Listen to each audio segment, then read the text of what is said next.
From Studio 1A in Tampa, Florida, comes a talk show that really feels your pain and tells you like it is. We love America and all that freedom-loving Americans want to protect. Live from coast to coast and on your radio, it's For the People with Keith Allen. We'll help you survive this thing called life. We're for the people. Whatever your source of stress or strife, for the people is there. Hello, Mr. and Mrs. America. I am Keith Allen and proudly welcoming you to this Wednesday's edition of For the People. It's June the 28th, and we're almost through this month. Can you believe it? How time flies when you are having fun and more than you deserve.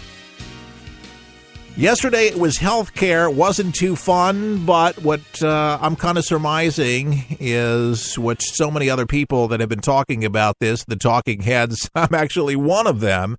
It just has to be right. And there's so many Republicans that are moderates. Everybody wants something. It's Washington for you. It holds something down. I thought it was really interesting what Rand Paul had to say. He was actually right on the money about this, and he actually is telling the truth. The half of Republicans that hate it are conservatives like myself who went to rally after rally after rally saying we're going to repeal Obamacare, and now we're not repealing it, we're keeping it. So these weak-kneed Republicans up here who are saying, oh, we got to spend more money and we got to keep Medicaid forever, the expansion, they need to get over themselves and they need to say, remember what they were for, repealing Obamacare. Exactly. I think people really have memory problems. I don't know if it's too much toxins in the air in Washington, D.C. I mean, there's a lot of traffic. There's a lot of pollution blowing in from Baltimore. I don't know what it is, but Rand Paul, you got to admit, right there, I like Rand. I don't like everything he says, but, you know, he's right on the money there. And it's just one of these it's a big ticket item, folks, trillions of dollars. And my take on the whole thing with healthcare, seriously, is I like the idea that they want to go ahead and start paying the deficit down, which is terrific, and that's part of it. But taking more accountability to the system, policing it better to where people that don't need to be on the system, that's got to be policed. There's the entitlements. The entitlements, and just hear what they are. The entitlements are too expensive. Everybody's entitled to everything. Why not work for it?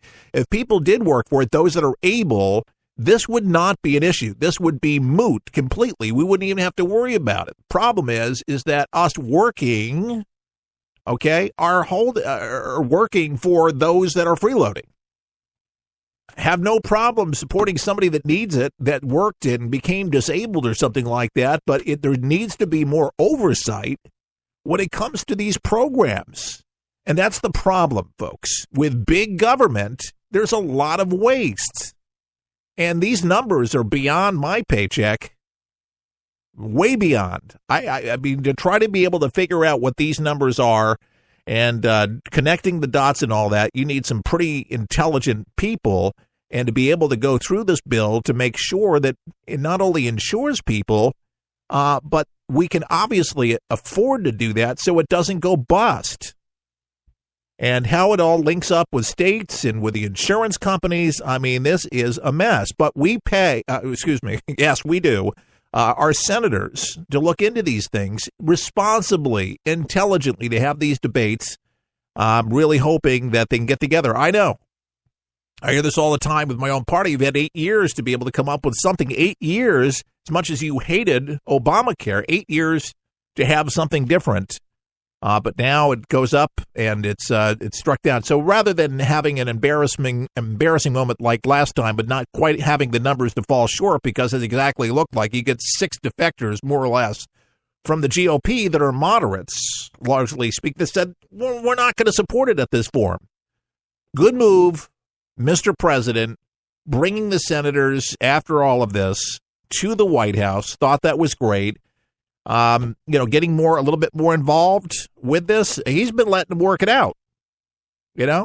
He's been really letting them do what they're supposed to do. The meeting was great. Hopefully this will be an encouragement to them to be able to get this thing passed once and for all. It's not going to be perfect. None of it's ever perfect. But it needs to be a repeal and replace, just like Rand Paul said. That's what Trump ran on, and that's the promise that we made to the American people. And, Obama's words about, if you have something better, he said he would be the first to support it. I'll stand by it. If it works, if it insures more people, if it saves more money, more efficient, I'll be the first to say, okay. And I'll applaud you. Remember, Obama said this about Trump. So, especially because of this, it's got to be right. It can't be rushed. A lot of people wanted to do it, but they need to really get it together. They've had a lot of time here. Okay, yesterday, healthcare. Today, it's about Russia in the Senate here. Here is Catherine Heritage, Fox News correspondent, with what's going on there. Catherine, what's going on? The Senate Intelligence Committee is hearing testimony this morning from leading experts and former government officials about Russian interference beyond the U.S. election. As you can see, the witnesses are still coming together, waiting for lawmakers and those all-important opening statements. The expectation is that today's testimony will cover what and how Moscow learned from its interference in the 2016 election here in this country and how it's applying those lessons across Europe and beyond. Just last night, Hillary Clinton's former campaign chairman, John Podesta, testified in front of the House Intelligence Committee behind closed doors and telling reporters after about the Russian operation's aggressive nature. I think the president and the entire administration were dealing with an unprecedented incidence of the weaponization of the fruits of Russian cyber activity, and I think they were trying to make the best judgments they could on behalf of the American people. And it was just before the Senate Intelligence Committee, just about a week ago, where they heard from government witnesses who for the first time testified that the Russian probing or scanning of State Board of Elections was much more widespread than previously reported. They counted at least 21 states that were impacted. A lot of these hacks have been definitely done, have been attributed to the Russians. This is not a good thing. And the kicker here is Obama knew that this stuff was going on. Okay, he had 8 years. And how many years that he knew that this stuff was going on, how it was addressed? Remember the Russian reset with Hillary Rotten Clinton going over there? Nothing great came out of it. It's been the worst relations that we've had with Russia, and it's still deteriorating greatly. The disrespect that we have with our military, with our flights, with bombers close to Los Angeles, and submarines launching stuff close to our coast from Russia, flybys, just ridiculous things. They're as bad, and I think they're taking their marching orders from Tehran. I don't know if Putin has got some religion over there from the mullah. I don't know. But they certainly are in cahoots. That's why things are so shabby, so terrible going on with Syria, with all the efforts there. I mean, Putin is not a nice guy. And certainly they got folks working overtime. Along with North Korea, these people have the same agenda. You want to talk about sinister? These people are not Western-minded. They don't like the West. They hate the West. And they're really showing it. Here is Trump's attorney on the very Russia thing, too. I would ask President Obama this question. If you were so concerned about Russia hacking, two things. Number one, why didn't you do anything about it? And number two, why did you tell the American people in October that, in fact, there was no way that the Russians could interfere with our election? I'd like to see him testify to that under oath. Yeah, probably not a chance. I don't think that they're going to get Barack Obama under oath to do that or admit that he did anything wrong. I just don't think it's going to happen. It is kind of interesting when you see presidents leave and the tone of voice that comes out of the White House, where I'd have to say that the rhetoric that Trump had on the campaign trail towards Barack Hussein Obama, it's not the same. He's dialed it down. Doesn't really talk very bad about him. A lot of people said, hey, that's a good thing. That's a nice thing. He shouldn't do that. He should not look, behind. He should look ahead. So maybe that's part of his strategy. I think that Trump realizes the disarray that the country's in, and, being reminded all the time is not a good thing. I think enough of America knows what a bad deal we've had for that many years, and the repair work that's being done that a lot of Americans simply do not understand what's going on. And it's kind of like their eyes roll back in their head, glazed over. They can't fathom, they can't understand all the stuff that's going on. And that's why a lot of people are just, quite frankly, they're turned off with politics. And to a certain degree, I understand. What did Dr. Ruth say? I don't know if you remember Dr. Ruth Westheimer, but she was like a sex therapist, not a couples therapist. I guess she was at one time. We used to watch her in New York City. We just thought she was hilarious. We used to watch her on one of the cable channels growing up in the 80s, and she talked about everything and anything. But I'll never forget. So if you really want to explain politics to somebody, it's not all that serious, according to Dr. Ruth. She goes something like, sex is like party ticks. You don't have to know nothing. Dr. Ruth. Yeah, it's not my best impression of Dr. Ruth, but man, she was she was something else. A loose cannon here in Florida, in Miami. A guy who decided he wanted to threaten and kill a state legislator, and he did it on Facebook. That's according to the Miami-Dade Police Department. They put out a news release, and they did it just yesterday. He said that the 34-year-old Steve Felix made the threat on Sunday against Republican State Representative Jose Felix Diaz. Post said that Felix would kill the lawmaker if he appeared in a political meeting.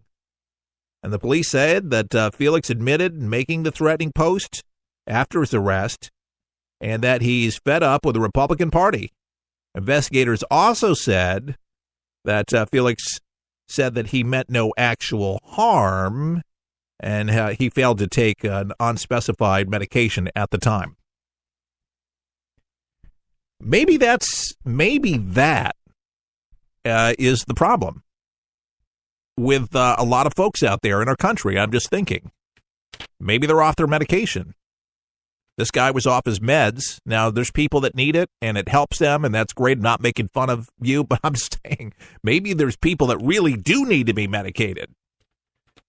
This guy at least admitted, so I guess he's going to probably go for a psych evaluation or anything like that. But Facebook, you can hear a little bit later on in the broadcast, is cracking down big time, hiring a bunch of people to be able to counteract hate and all sorts of things like this. And they're going to have to do a better job because obviously they don't like to lose money. They actually want to make money. Now, I love when Sarah Huckabee Sanders,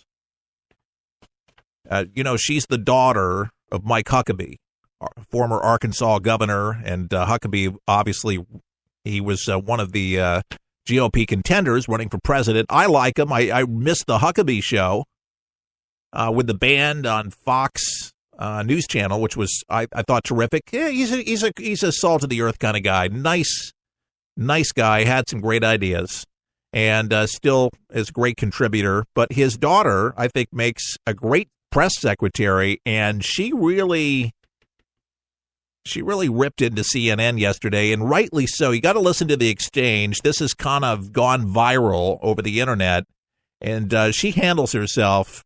I mean, this would make any woman proud, any man proud for that matter.